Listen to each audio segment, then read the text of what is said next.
Hi you guys, welcome back to my channel. Thanks for joining me today. It's been a very interesting and fun week at school. We had a delayed start on Monday due to a crazy snowstorm. And then we have had parent-teacher conferences this week. So it's Friday and I'm home by noon, which is crazy. But since I have a little extra time, I thought I would use it to film a new video. And today I'm going to be sharing with you, I think I have my top 8, maybe it's 7, student teaching tips. And I know I'm not an expert. I'm still learning every day I show up in the classroom. But the way my program is designed at my university, I have spent time in the classroom every semester since I started my program. So while this is my official student teaching semester, I have had many very similar student teaching experiences in the classroom.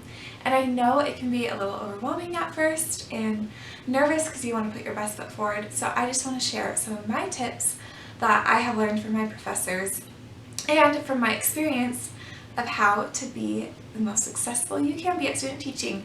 But just remember, it's a learning process. I have to remind myself that every single day.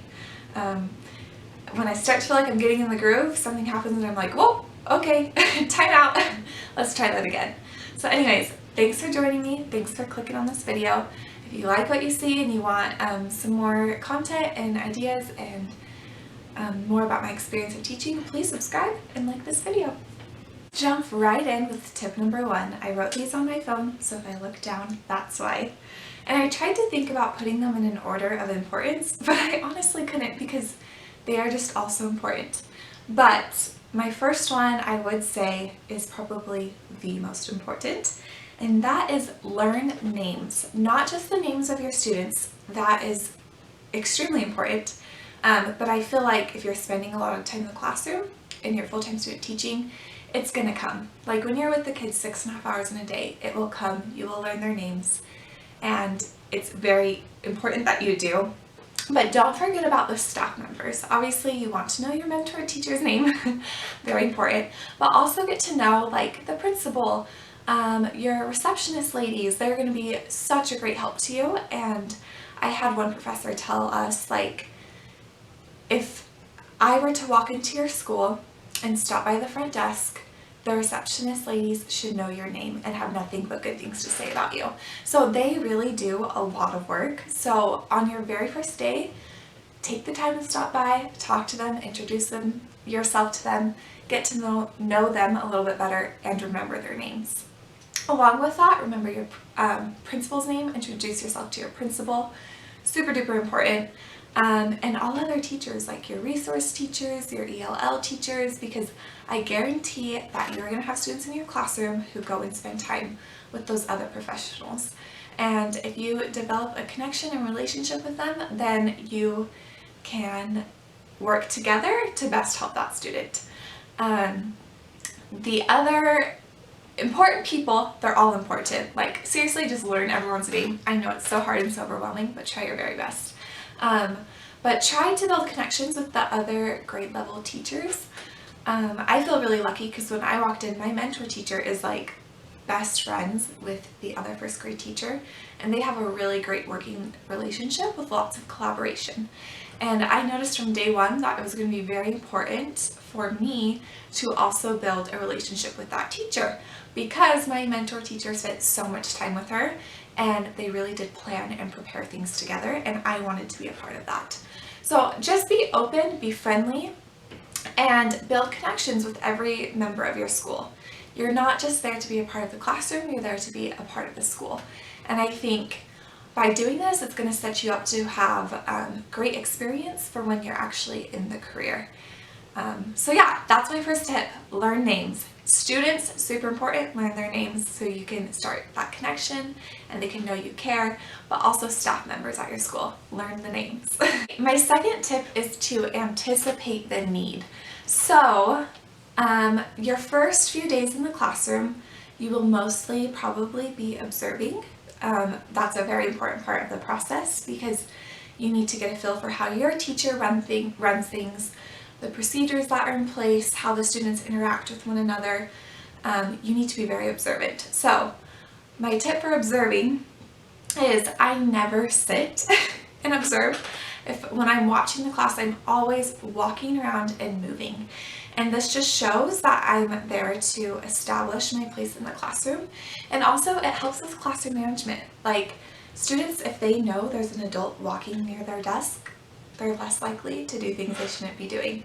And that's something you can do from day one, which is super helpful. And I know teachers really appreciate having any extra bodies in the classroom. So I never, ever, even now that I'm like teaching, I never really sit during the school day. The only time I sit is the 1 hour for reading groups, which I look forward to that day because my legs are always hurting. But when you're observing, that's kind of my tip, is just to walk around. But by the end of your first day, like after the first hour or two, you should already be starting to anticipate the need. Like look for the students who maybe have behavioral issues, or look for the struggling students, or the students that are going to need to be challenged. Look for where your teacher feels overwhelmed. Look for the gaps and holes that you can help fill. And then on that first day, jump in where you can. And at the end of the first day, be like, I noticed this. What would you like me to be doing during this time? Like, your teacher should never have to be like, hey, will you go do this? Hey, will you go do this? Like, yes, teachers are going to ask you to do things for them, but it shouldn't be a constant having to ask you to do something in order for you to do it. So look for the need, anticipate it, and jump right on it. And if that's where your teacher doesn't want you to be, she'll say something and redirect you. But I promise that your teacher is really going to appreciate your willingness to just jump right in without being asked, because hello, teachers have so much on their minds, so much. And so your role is to be there to make their job easier.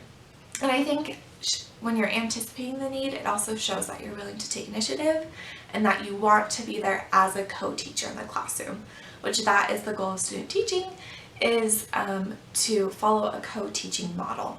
So if you are a little timid on the first day and are sitting and not really jumping right in, your mentor teacher might be more hesitant to give you more responsibility. So that is my second tip, anticipate the need. Okay, my third tip, and I cannot take a lot of credit for this one because this tip was given to me by one of my professors. He, on our last day in class, as he knew we were approaching student teaching, he gave this tip of advice, and I think it is wonderful. But the third tip is to be willing to take out the trash.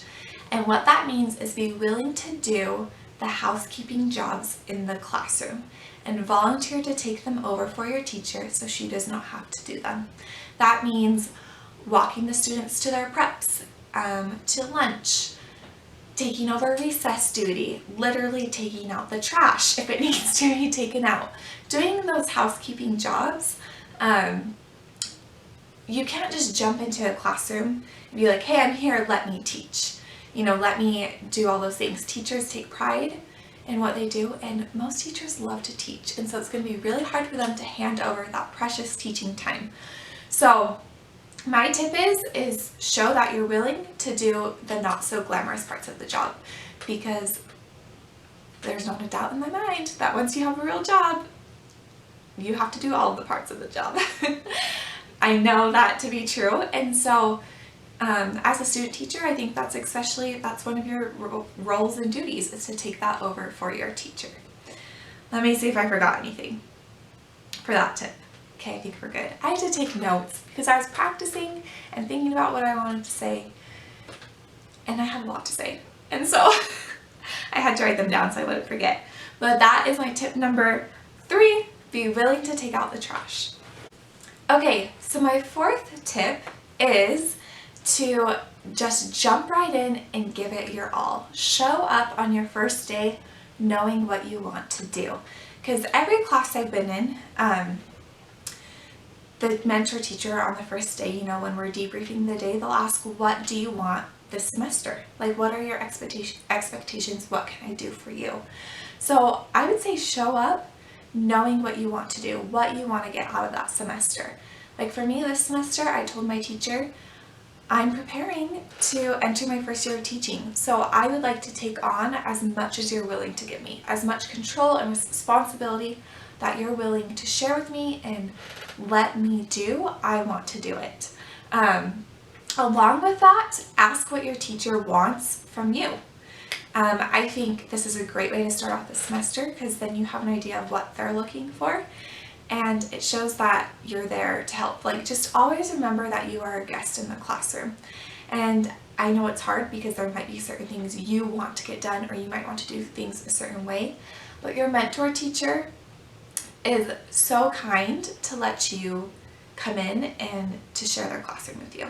So show up knowing what it is you want to do, and then also ask like what your mentor teacher would love for you to do and their expectations for you. And I was really lucky because as a requirement for the semester, on the very first week of student teaching, we had a tryout conference. So my university supervisor, my mentor teacher, and I sat down and we set our goals. So if that's not something that your university does, I'd recommend doing it because it is so helpful to have an idea of what your mentor teacher is expecting, and it's good for them to know what you're expecting, and then you can find the happy medium and have goals. Okay, so we've made it to tip number 5, which is kind of a no-duh tip, but you need to stay organized. There is so much to think about and keep track of when you're teaching, and especially as a student teacher when you have all of your assignments and things you have to do for school on top of what you're actually doing in the classroom. So for me, I have to take the PPAT, which is the Praxis Performance Assessment. So I'm totally butchering it, the acronym for it. We just call it the PPAT, but I'm taking the PPAT, which has very strict deadlines and lots of tasks that are due. So prior to my semester starting, I like to do a big outline of what's due, what's needed for each task, and look at my calendar and plan it all out. Definitely have a planner. That way when you're lesson planning with your teacher, coordinate days so you know what's going on. Just stay on top of things. Along with this one is I love sticky notes. Sticky notes are your best friend. I am a huge sticky note person, but I like to have one in easy access to reach throughout the day. Sometimes I just carry a little pad around in my pocket with me and a pen and just write things down. Like, I notice very often that my mentor teacher will say things, or she'll be like, don't let me forget, or maybe a student tells you something that you need to remember. It's so easy to forget because there's so much to do. So just write things down and put them in a place. I put them on top of my student teaching binder every day. That way I know what is there. Along with staying organized, that comes, I would say, preparation, to always be super prepared. I do lots of preparation at home, but I always make sure that I'm arriving to school early. We're required to stay for contract hours, which is 30 minutes before school and 30 minutes after school. But I noticed that I like to come even earlier in the morning just because I like to have time to make sure I have everything I need for lessons, and then I'm also able and available to help my teacher with any extra things she needs. I also think it's very professional to stay however long your teacher stays at the end of the day, because you're co-teaching, you're in it together, it's your classroom together, so help out, do the work. Tip number 6, this is a big one, and it is ask questions. Now is the time to ask questions, and I know sometimes it's hard because you want to feel like you don't want to feel incompetent, which I think sometimes when we have a lot of questions we might feel that way, but questions are so good and so important. Now's the time to ask them. If your teacher asks you to do something that you're not sure on, go back and ask. I think every day my mentor teacher and I get together during prep time, which is at the end of the day for us, and we do a little debrief, and I always have questions for her. And when I was talking to her, she actually told me that she loves questions, and throughout all of her years of teaching, she's noticed the importance of being able to ask questions. And she mentioned that like your first few years of teaching and your student teaching is like kind of when you can get away with asking a lot of questions, and the longer you're teaching, the more you're expected to know. That's not to say that you can't ask questions at that point, but she said don't just push questions away, ask them and be proactive about them. So that is my tip number 6. The 7th tip is to write down and keep track of ideas and things you love that you see in your classroom. This is a big one. There's so much to learn, and I feel like I'm always like, oh, that's a great idea, I love that, or oh, I want to make sure I do that in my future classroom. If I don't write it down, I'm going to forget it, because like I said, there's a ton going on in that brain of yours. So have a place like on your notes section in your phone, a Google Doc, on a piece of paper. Keep track of your ideas and things you like. That way when you're in the classroom, you have something to refer back to. And I would say to also do this throughout your whole schooling, because you are given so much information, and when you're taking it all in, it's kind of overwhelming. So pick the favorite things you've learned and keep them in, I like Google Docs because it's not going to disappear, hopefully. It shouldn't. And it's just a nice way to keep things organized. With that being said, I would also recommend talking to other students in your cohort who are student teaching. Even like I have a friend who is in 5th grade this semester, and we both made the deal that we would keep notes for each other to swap at the end of the semester, because you never know what grade you're going to get a job teaching in.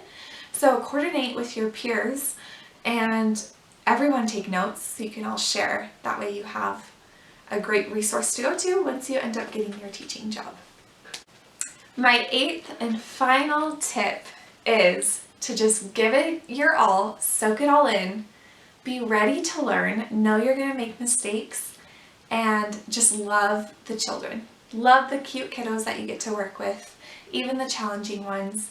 I think as teachers, we're a little bit of perfectionists sometimes, and there's so much to do in teaching and so much to focus on. But I think if we remember that the most important thing is to make sure that the students feel loved, and you're another, now as a student teacher, you're another adult in their life that can help them feel that. So soak up the experience, learn from it, jump right in. Like if you're a teacher, my teacher on my 2nd day of being there was like, okay, tomorrow I want to start you on a reading group. How do you feel?